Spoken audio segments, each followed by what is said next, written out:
Welcome to the podcast. I'm Sarah. And I'm Clem, and this is Turns Out We're Gay.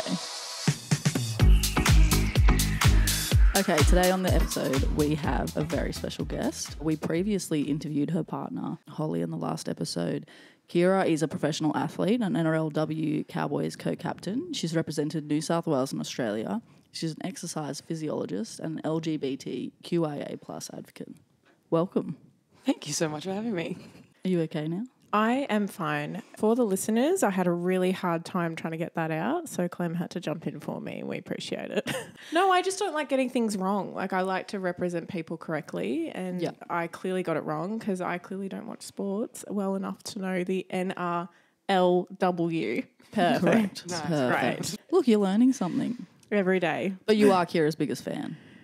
I'm in the everyone's sports biggest fan. Yeah, I was trying to reassure that you know what she does. I do. I'm everyone's biggest. This is a fucking shit show. Go. Okay, welcome to the podcast. The podcast is Turns Out We're Gay. Funnily enough, we're talking about all things queer.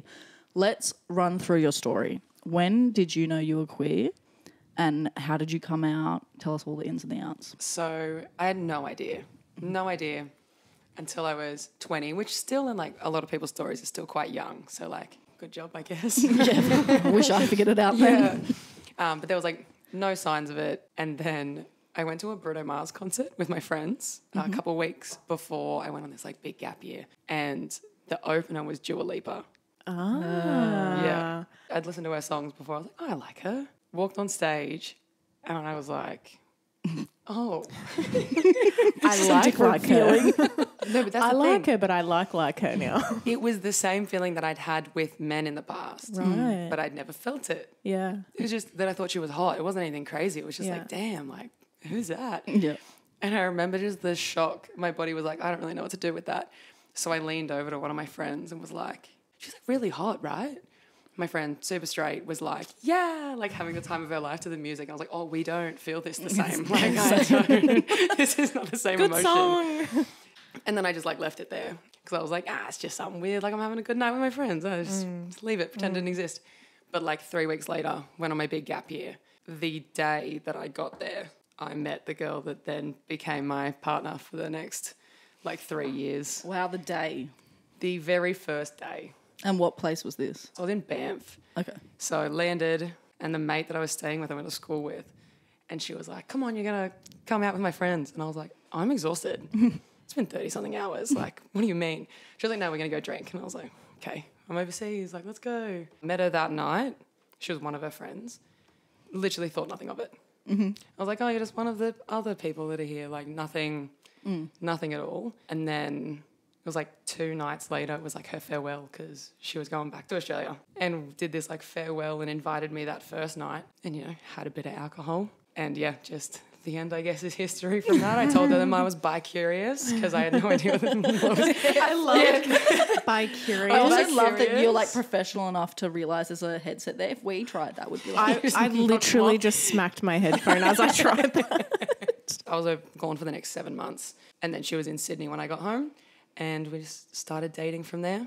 And then the rest of the queer story kind of happened. Like, you have all your firsts again, which is always really weird. Yeah. So that went on. I kind of never really came out. Like, I never loudly, just like, ooh, this is what I am.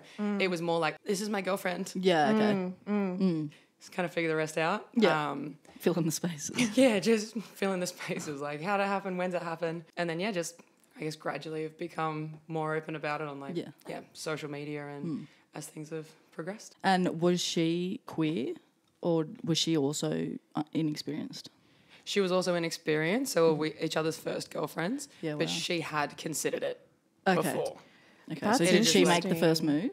No. No, you just had a drink and you were like, bet it's on. Yeah, like her friends kind of helped, I'll be honest. Like, we were both like, oh, no, I don't know. Okay. And there were just a lot of people around, and then all of a sudden you kiss, and then you're like, hey, that was kind of fun. And then I feel like that's really interesting because I think in that bi space you sort of think that you might meet someone that's got experience, but both not having experience. That would be either challenging or just trying to navigate those first experiences together. Did you find that hard? No. You were like, it was like, so easy. No, I guess I was made for it. the hardest part was relearning about yourself. I think because we both didn't know, what it was like, what we were doing. Yeah. It was such new ground that it wasn't like, you're inexperienced and I'm not, like, can't you figure this out? Like, we both just did it together in quite a comfortable environment. But in saying that whole process of figuring out that exactly who you thought you were isn't, but then relearning that it actually is, it's just this, like, small bit, but it doesn't feel like that at the time. Yeah, 100%. Makes such a massive difference. It feels like your entire world's caving in. Yeah. It feels like you're just a completely different person. You don't know anything about yourself. And then, like, the longer you get more comfortable with it, you're like, oh, I'm exactly the same. It's just, like, I'm dating a woman. I like women. Like, it's just, we're there. Yeah, so, I love that. I was really lucky that we were both, didn't know, inexperienced, all those things. But she also made it really comfortable, made me way better at talking about my feelings and stuff because I sucked at that. Girls will do that. Yes, they will. Yeah, like that was just a brand new dynamic. That's interesting because, I always think about it as someone pursuing someone else or taking control, but I think it takes away that expectation or like the worry of trying to meet their previous experiences and stuff. So it would be quite refreshing, I think, if you're both kind of very much at the same level. And we also knew nothing about all the like in the lesbian world, when you got your masks, you got your femmes, you've got your people who fit within this area. We didn't know any of that, so we were just like existing together. Yeah, it takes which off was all of actually kind of cool. Yeah, to that's really experience cool. That first. Yeah, and like to grow and find, who you are and which section you might fit in, but kind of doing it without any like pressure and labels. 100%. You're like, oh, I kind of want to be there. Like it just kind of happened. Yeah, which was cool.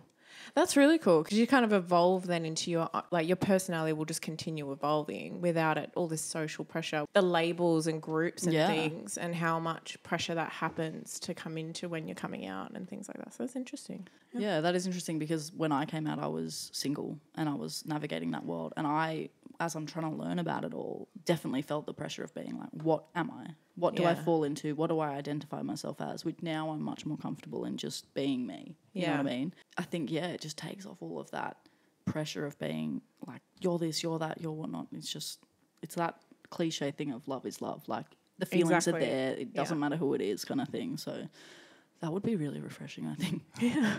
Still terrifying. So. We can absolutely not take away from the fact that it was terrifying. Well, that's why I asked because I remember I went through like a very short bio stage, but the one thing that I was looking for when I was exploring is someone that had experience so I could learn. Yeah. Not experience like sexually necessarily, more like social experience around it. So it's I don't think I've actually spoken to someone who has had a totally different experience. So that's interesting. When I reflect on it, like that wasn't successful for whatever reasons that didn't eventuate. And like I'm so grateful for the partner I've got now. But the experience I think I can reflect on compared to others and actually be like super grateful that it was very much so like I didn't know. I thought I was straight. And I was like, oh, maybe I just like this girl, like that classic phase of, oh, it's just you. But like I actually sat in that for a while because like it was just comfortable. I knew that like I was very solid on my feelings there. And they were, like reciprocated. And we're both like, well, guess we just have a shot, see what happens. I love that. Yeah. I think that's awesome. So take me through that then. You get to that point. Did you then think maybe it's just women from here on, or were you very comfortable thinking it must just be both? So it went from my little fun phase where it was like, no, it's just you. Definitely not gay. It's just you. Which was probably just like that internalized homophobia that you 100%. Don't know that you've got until you reflect on it now when I'm super comfortable. They're like, oh, like it was this thing that I was like, no, I can't be that. Because you just, you don't see it much. Yeah. And then it went, oh no, like I like women. But there was always, like I never really questioned like the bisexual in me. Like I never questioned my attraction to men. I think until we broke up. And then I finished one of my footy seasons and just disappeared. I literally bought a ticket, left 7 days later because I love travel. I can't do it a lot with work. So I was like, I need to leave. Like, I just want to go back on no money, had like no plan, nothing. Yeah. And when I was on the plane, I remember going, oh, like maybe I'm going to figure out that I'm a lesbian. Like the last time I went overseas, I ended up being bisexual. So I was like, maybe that's what's going to happen. And like I kind of waited for it. And like it did not happen. So I like thought that I was just going to like keep progressing down the spectrum. And I didn't. I sit very comfortably where I am. That's awesome. So I kind of liked that I had that moment that I was like, I think it's going to happen. Yeah. And then it just didn't. Yeah. Like I was like, oh no, like I'm definitely bisexual. Yeah. Yeah, that's really interesting.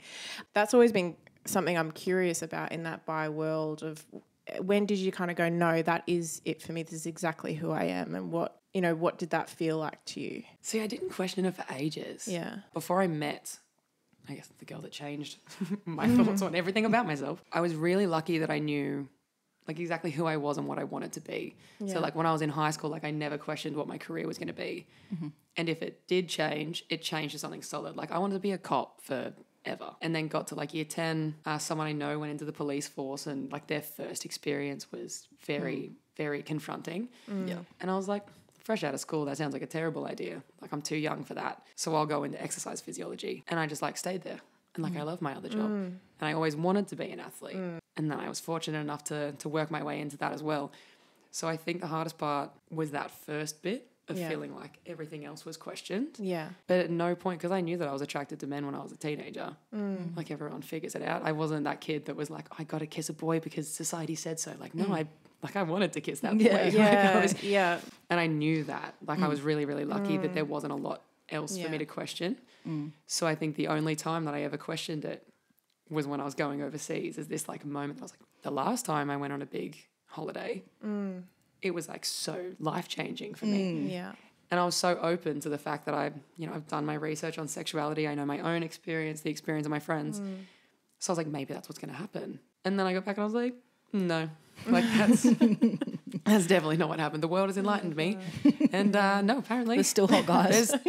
Hot guys still exist. Yeah, that's. I still want to kiss them. Yeah, I love that. Yeah, so I was lucky there wasn't like this solid moment that I was like, yeah. It was more that I was like pretty solid. Yeah. And I was like open to it being different. Yeah. And then it just wasn't. And I was like, this is where I am. Yeah. I love that. We've had a few listeners recently talk about their bi experience and how, listening to the podcast and what that sort of meant for them. So I think talking about that no need to like continue on down the path of becoming a lesbian, you're very comfortable with where you're at. I think that'll resonate with a lot of people. Yeah, you always hear people tell you it's a phase. Yeah. But like it's not. And I know some people know that and some don't, but that's all good. So I think having that in your back of your head, not on purpose, I kind of only just thought about it right now. So that's kind of cool. I was like, this is another life-changing moment. Wow, this is it, guys. This is pivotal. So you mentioned football. Obviously, that's what you're sort of known for in the public eye. Very successful footballer, one of Sarah's favourites athletes. My favourite athlete. The only athlete I'm interested in. So, the NRLW. Nice. Got it. So did you play football before this encounter?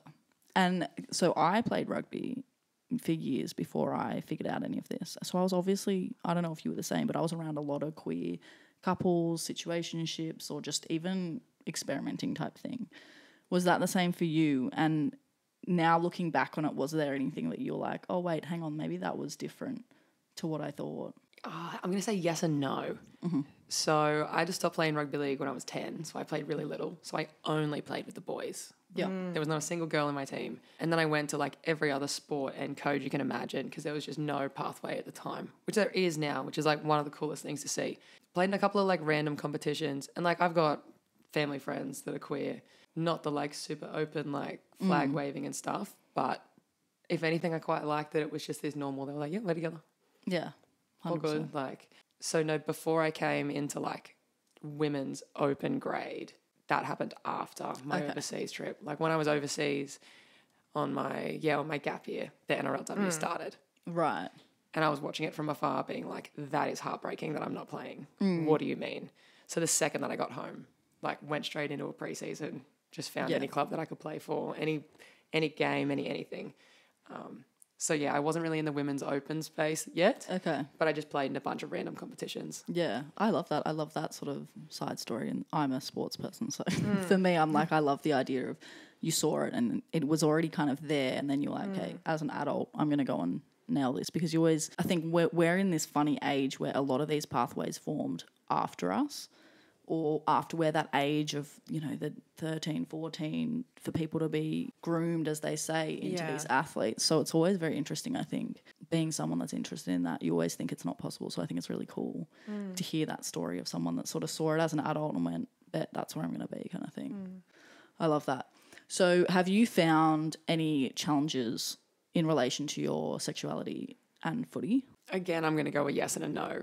Predominantly no. I think the fortunate space that women's sport is in at the moment is that it's very take you as you are, because there are a bunch of people out there that don't think we deserve to be there anyway, which is like heartbreaking, but still very, very true. And like, we can't take away from the fact that I read more comments on social media that are telling me to get back in a kitchen rather than to like stop being queer. Yeah. But in saying that, like being in the public eye, having a very public relationship now with Holly, like it's brought a couple of comments on, but within the football space, it's actually been okay for us. Yeah. It seems much harder in male sport, like from what we can see. I think it's very hard to be an athlete and to know that there would be a lot of people in sport that are still terrified to come out.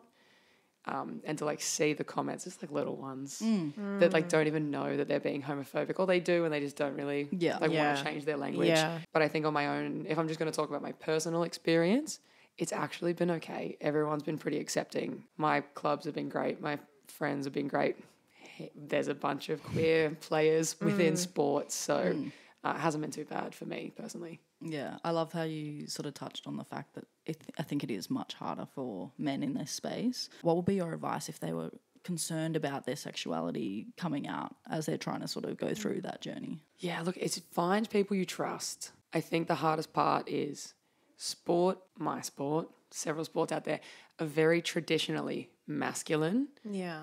And we're working down that pathway of kind of breaking that word from it, or just going into like masculine and feminine energies to like encourage the boys to do more things that go elsewhere, like that boxer. I love him. I can't remember Harry his name. Garside. Yeah. That like, as far as I'm aware, he's straight. But he'll like pose in dresses and stuff like that. Yeah. But by no means would I ever tell someone that I think it's this great opportunity to come out. Like, you're in the public eye, it is a lot. There are a lot of people out there that don't agree or will very openly like express their discomfort. But yeah, find people you trust. There are always people within the club that are willing to listen, and there's sports psychs and everything on hand. So it's just take the access that you've got within sport, but just pick people you trust and be as honest as you can with yourself, because the longer it takes, the harder it feels. Yeah. But I don't want to discourage the fact that that's a really hard space to sit on, especially if you're just trying to make it as something separate from being queer, because it does feel like it can consume your identity. Yeah, I found that really interesting when you touched on that. Obviously with us, our biggest thing that we get negative feedback or whatnot would be because we're queer, but you just don't think about it in the sense that your life, that's kind of like a sideline thing compared to women in sports being that's predominantly what challenges you faces. For us, it does kind of consume our identity to an extent. Yeah. It's eye-opening, I think. Like, I don't want to discourage anyone's, like, the way that it feels. Yeah. But I think when it's such a, like, you've got to perform on game day regardless. But you really need to have those people that you can trust and talk to. Like if you were a queer woman in sport or a queer person playing women's sport, like, there are other queer people within sport somewhere. Absolutely. Like, whether they're in your team or not, or they're in another team, friends of friends, like, someone will know someone. Yeah. One of the coolest things about being openly queer is that others feel comfortable talking to you about it. 100%. So if that person felt more comfortable to talk to a queer person, I think there's that option there. I can't speak for men's sports because I'm not sure. But it's not to discourage it. Like, you can use it as a superpower if you want.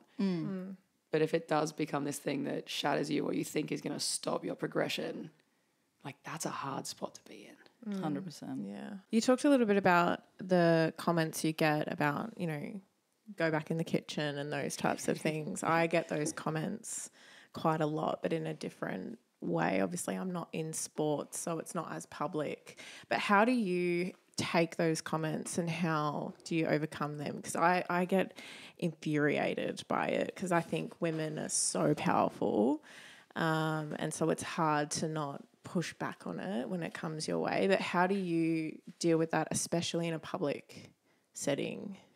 Yeah.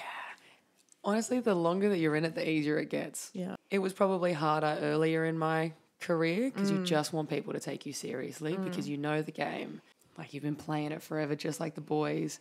But that one gap is that we haven't had the pathways that the boys have. Yeah. So there are going to be things that we haven't learned how to do yet. Not that we're worse, not that we don't have the capability to do it.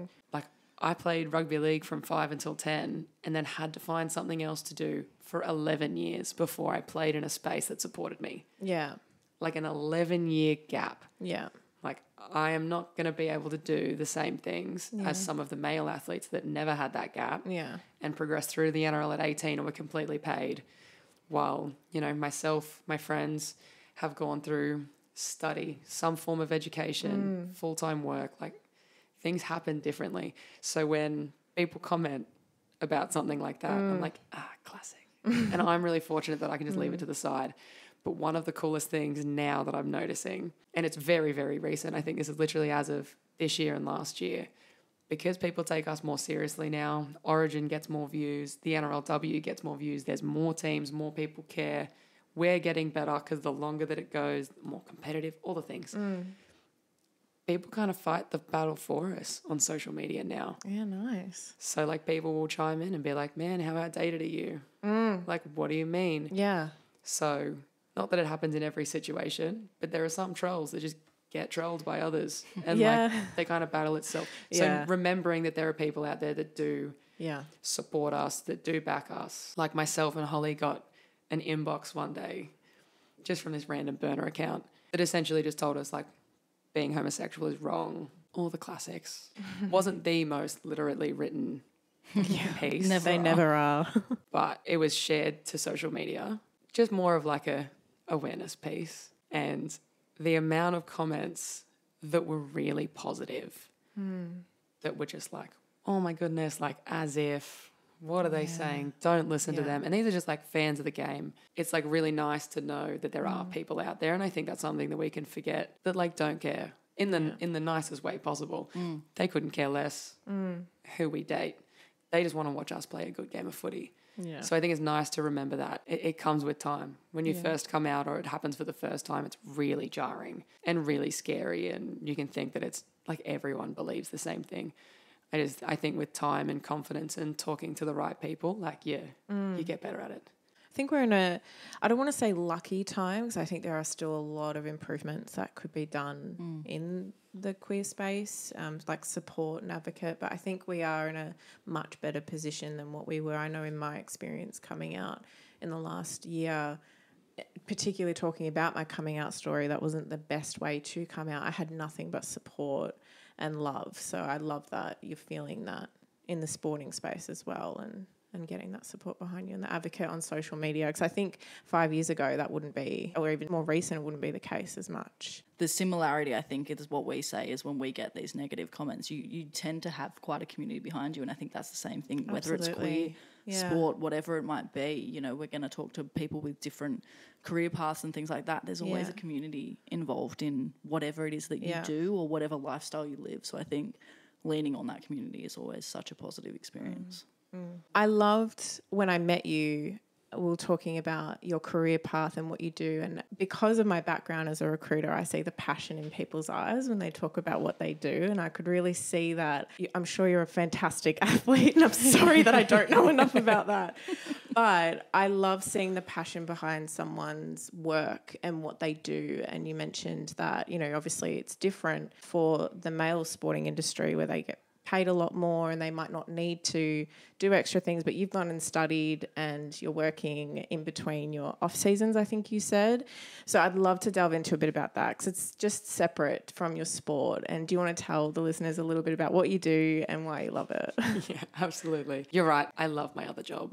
I also love that I can now call it my other job, because for the whole beginning of my career, like that, I worked full time and was trying to play footy at the same time. So it's cool that the space is growing enough that I can drop back on some of the responsibilities. But at the same time, I'll be honest, I miss it. And that's a very privileged place to be, and I know that. I love that. And I would love to acknowledge that that is a very privileged place to be. I love my job. So I'm an exercise physiologist by trade. Went to uni, studied 4 years, was very, very fortunate to get a full-time job literally like I finished my last exam on the Thursday and I started on the Monday. So primarily I work with people with disabilities, work in the NDIS space, and more recently up in North Queensland, I work with a lot of ex-veterans. So I work a lot with, mental health, disability, whether that's from, birth or an injury or literally anything. We can work with the entire spectrum of human society.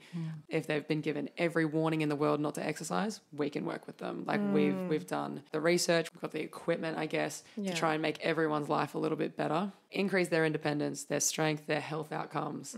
It's really fun, the like broad spectrum of people that I get to work with and the opportunity that I get to give them to live a better life. Yeah. I think giving back is something that's really important to me. Yeah.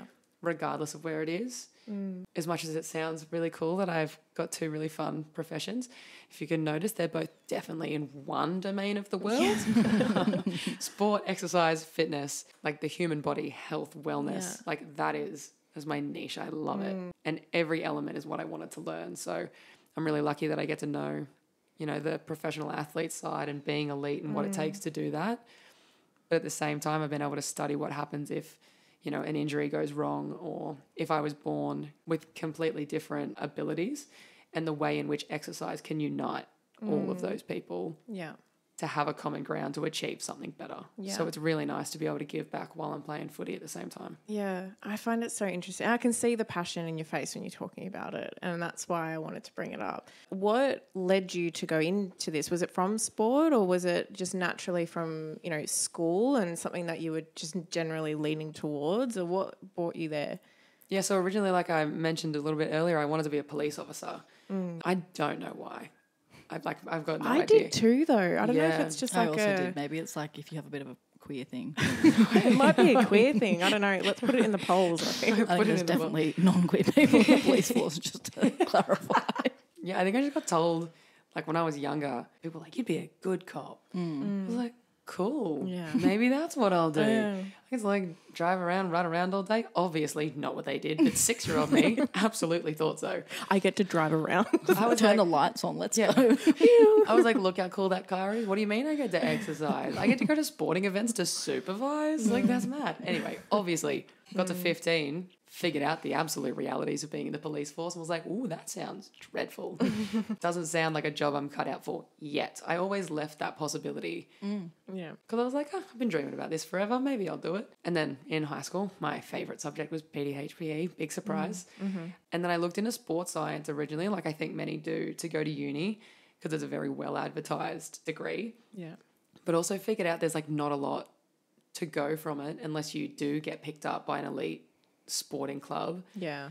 Because it's such a niche. Like they advertise it like it's this big thing, but sports science and being really good at it is really hard. And I noticed that I wanted to live the life of an elite athlete. I didn't want to help them. And I know that this is the weirdest thing to say, but I wanted so bad to be in that environment as a player. Yeah. That I didn't want to spend my whole life doing just that. It would have been so high intensity and very, very focused that there was no relief. And then I looked into exercise physiology. It was a longer degree. I got to learn so much more about, like health conditions, like chronic conditions that people were like really suffering with, and the way that they could still use exercise to like help them. Yeah. And the longer I did the degree, the more I just fell in love with it. Yeah. In your third year, you do one placement, but in your last year, you do like 3 or 4. Yeah. You just do hours of free work, to be fair. But you get to see so many different populations, environments, and like some of the equipment that they were using to say help someone with cerebral palsy who's like the muscles in their leg just weren't turning on in the right order or anything like that, so it would keep them in a spasm. But you can put them on this like bike machine and like hook up these little electrodes to individual muscles that would teach them to go in the right order so that they could still get cardio exercise done. Like that is so wild that science has found a way to make exercise better. So I hated science in high school. Hated it until I got to year 12 biology. Like literally the very last thing. Year 11 biology was about plants and I didn't care. Fun fact, I love plants now. Well, I was about to say, don't get started on plants. Should we talk about plants? We don't have enough time for that in the world. If that was at the start, plant enthusiast, I would have nailed that. What's your favourite plant? Oh my God. my monstera in my house. Me too. Okay. Anyway, just really hated science until it was super applicable to the human body. And then learned it at uni. I remember our anatomy exam. Like, we had to learn about the body. And you got a whole room full of kids. Well, I guess we were adults at that point, but a whole room sitting in an exam room, like putting their arms up like this and trying to like look just to figure it out. I loved that. That's how I learned, just by moving, doing stuff. I was allowed to be a fidget in that exam. I was like, this is my career. Like, this is absolutely where I've got to be. You would have loved that too. I would have been perfect. I'm You great at would've been fidgeting. perfect, I've yeah. heard people talking about my hands and things, even just in this And podcast. now you're like, Oh, wait, don't Now get me I'm like, started. don't move it. I'll take the comments this time because I've been moving non-stop. That's so interesting. And that's just the recruiter in me that had to jump in on that. Because it was just something that I noticed out of everything in our first time that we met that I think we really resonated on just talking about. I think I actually interviewed you the first time we met around this. You asked me quite a few questions. I asked you a lot of questions. But it's just because I'm particularly interested in why people do things and want to go into things. And I think it's just everyone has their own passions and whys, and so I need to get to the bottom of the why, and now we've grilled it even more than last time, so you've answered all my questions. I was going to say the most basic way that I ever answer it is that I really love sport and exercise. Very easy, basic. Lots of people do. I also just really love learning because I'm a bit of a nerd like that, and that's so cool. So it was making sport and exercise like a little extra nerdy, and I was like, hell yeah, that's something I could study. That's a bit of me. I was like, I could make it like nerdier. Like, How can you mean I can more- make exercise like sound like that? I can use big words for it. Crazy. And have you found any challenges in this particular industry around your queerness and getting into the right places? Has that been a challenge for you at all, or has it been quite accepting? So when I first got my job, I just didn't tell anyone. Yeah. Like, Well, you don't need to. I was like, no, I definitely wasn't comfortable with my queerness at the Yeah. beginning. Like I mentioned, I was very confident in the relationship that I had at the time, and I just left it there. Bit of fear, bit of uncertainty, not being able to give a solid answer on it and feeling like I was going to bumble. It was this whole new ground. So when I first got my job, I just didn't tell anyone. But not because I was deliberately avoiding it. No one ever asks who your partner is. And then I just like bring her to stuff. And then I remember once I was with one of my friends, and it was during like lockdown. So we're an essential service, so we stayed working through the whole thing, and we had all of our last clients cancel. So everyone was doing just admin work because we were chronically behind on it. And one of my friends was talking about her breakup that she'd gone through like a month or so prior. We ended up figuring out about a week apart from mine, and we were talking about it, and she was like, oh, something about hers. And I was like, oh, like same, but like we were living together. She's like, oh, that sucks. Like, where does he live now? And I was like, oh, this is a perfect opportunity to slide it in without like actually having to come out. Just like correct that one pronoun. Yeah. Yeah. I don't have to say anything about who I am. It's just like, this is just a matter of fact. And that's kind of the way that I did it elsewhere till I started dating Holly. Like, none of my clients would have known Yeah, right. because it's not about me when I'm at work. Yeah, that's I'm true. there to help. Yeah, yeah.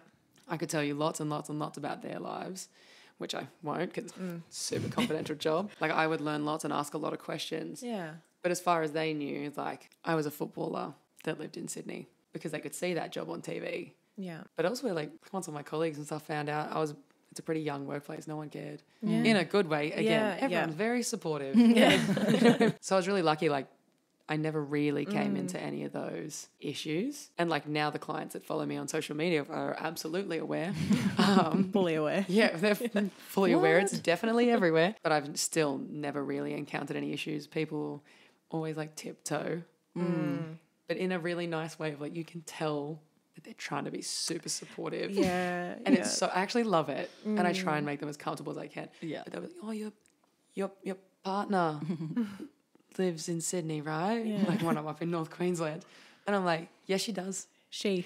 Yeah. Yeah. And like, they're really wonderful. I've never had any issues. Allied that's Health is great. usually a pretty good place. It is a good place, and I've heard that a lot. It's a rewarding career. For the most part, I know there's a lot of challenges that come with it, but everyone that I've interviewed have said nothing but positive things.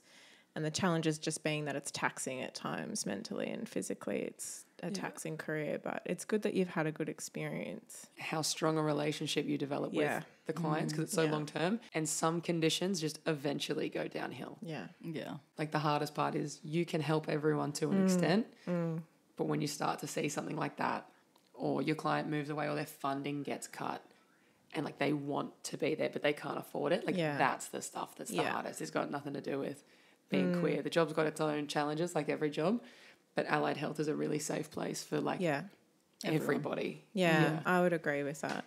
Well, that's the end of my recruiter questions that I had to just slide on in. Did I pass the job interview? You did. Cool. You start Monday. It is Monday. You start Tuesday. It's actually Monday now. Oh my goodness. No, I wanted to let Sarah take that one because she was very, very eager to talk about that. And it's actually quite interesting because that's just the way you are and you're so invested in these things and you pick these things up. I couldn't have even told you what Kirra said she did from the first time we met. Well, like, there you go. It's not something in my brain that's the things that I remember. But as she was explaining it, I was like, oh, yeah, I can see the passion in her eyes and hear it in the voice. So it's just something that I admire about you, that you like to pick up on those things, and I wanted you to pick up on the little details. Yeah, exactly. Yeah. I'm learning. Cute, you guys. Stop it. Don't stop it. Keep going. It's cute as. But bringing it back to, I guess, the more public career. Well, actually, no, not even the more public career or anything like that. But I'd love to know what your highlights have been in life, really. It could be career-wise, it could not be. And also what's coming up for you, whether it be big movements job-wise, big movements life-wise. Just a bit about your highlights and what's to come. Highlights is hard. And I mean that in actually the most wholesome way. I've been really lucky that I've got like a fair few things that just come to the top of my head. If I wasn't playing rugby league or if I didn't make it in rugby league, I'd probably still be doing my EP stuff, or I'd be in some random country and I would have learnt their language and been living their lifestyles, because traveling is one of my favorite things in the whole world. I think everyone needs to do it. I will do it as much as I can. Career-wise, I think all of the firsts hold a really special place in my heart. Like I debuted for the Roosters, who was my team that I supported when I was a kid. That's cool. So that was really, really cool. Like the first time I ever got paid to play. Like I remember the night it came into my bank account. And it was just the wildest thing ever. I'd been playing free forever, never thought it was going to happen. Like my Origin debut, my Aussie debut, my premiership, being named a captain. Like my career has been full of like a hell of a lot of positives, and I'm really, really fortunate for like how it's happened. And, you know, hopefully those continue. But I do think all of the firsts in particular hold special places in my heart. I've got like favorite games and favorite moments and stuff like that. But I think every time I pull a jersey for the first time, my All-Stars jersey, every time you pull that on for the first time, like it's something special. It's something next level. So, and then my life highlights, just traveling, my family, my beautiful partner. You'd be in trouble if you didn't slip that in. Imagine if you didn't. We'd tell her. You'd say you need to fly back down and we need to add that in. It's okay, I did mention it. We're good, we're safe. Make sure you Check tell that her. That can't be edited out. Yeah, I'm going to edit it out just to get you in trouble. Oh, you're a little shit sometimes. I've been very fortunate. There'd be a few of my quick ones, but I've been really lucky. I've noticed you say a few times throughout this that you've said you're lucky or you're fortunate or you're in a very privileged spot. And I think those things are very true. There's obviously a lot of people that are in a much more disadvantaged or in a harder place in life to achieve certain things. But I also think you can hear in your voice and when you talk about these things that you're a very focused individual and you're a very hard worker. Yeah. And I think as much as you're fortunate, you're also just a very humble human being, and you've achieved these things because you've worked for them. So I think it's important for you to also just be able to go pat on the back. Yeah. Determined would Thank be you. That pained her. She was like, shut up, Clem, shut up.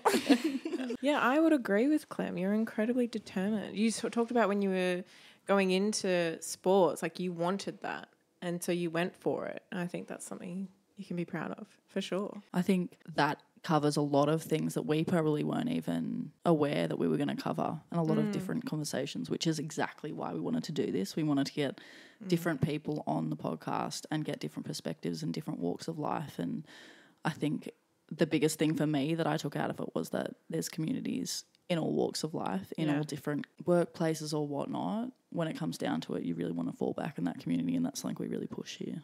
Absolutely. Couldn't agree more. Well, thanks for having me, guys, before the sarcasm hits. I'm trying really hard. I think you were serious through a lot of this. I'm actually really impressed. Well done. So I think what happens in the first 10 minutes is we just talk a whole bunch of shit. And then when we get into it, it's like we're really quite committed to getting to the point, but also making sure that we're talking openly and freely. And This is why something like this is going to work for both of you. It's like game mode. Like Yeah, one of the things absolutely. in sport is having that like alter ego. Like the second you hit the field, like you got to try and be like untouchable and like the strongest one out there. But it's a whole different human. So the second you guys get over your first 10 minutes of giggling and taking the piss, like you switch into the mode of like you actually really care, obviously, about what you're doing, and you want to learn and you want to help enlighten. Yeah, I absolutely. mean, everyone, but like you said, the little kids that didn't have queer visibility that might help themselves figure it out and might help it be smooth. People might never have to come out again because everyone will just like assume nothing. Yeah. And that's what I think you said a few times. Yeah. You like people didn't care, and you thought almost said like it's not a bad thing. Like that's what we would love. We would love it to get to a point where it's not an issue or it's not something you have to cover. It's just it is normal. what it is. It's just life. That's who that person's dating. Like why would it be any different? Yeah. Years and years ago, Pink did like this big thing on stage. And then she went through all these things. Pink's straight, but said, I'm gay, and then said her star sign, and then kept going. And then got to the end of like her intro and was like, I'm not gay, but like I want to help that statement sound exactly the same as the star sign one. And that was years ago. And I still remember it. And I was straight at the time. I thought I was. So like We all did once upon a time. But like it's the pivotal stuff like that makes a difference. But anyway, you both have a very good game day mode. So you can take the piss as much as you want, but you're both very good at this. The intro's the problem for me. No, apparently the NRLW Sports The NRLW had me sweating. Honestly, your fucking mascara flew off. Like, I'm going to get it wrong. And you did, Anyway. but that's okay. NRLW. Good job. You got to do it with the hand slaps on the table as well. It's the passion. It's the passion. It's the more energy. Thank you very much for coming on the podcast. Love you, bye. Love you. Bye.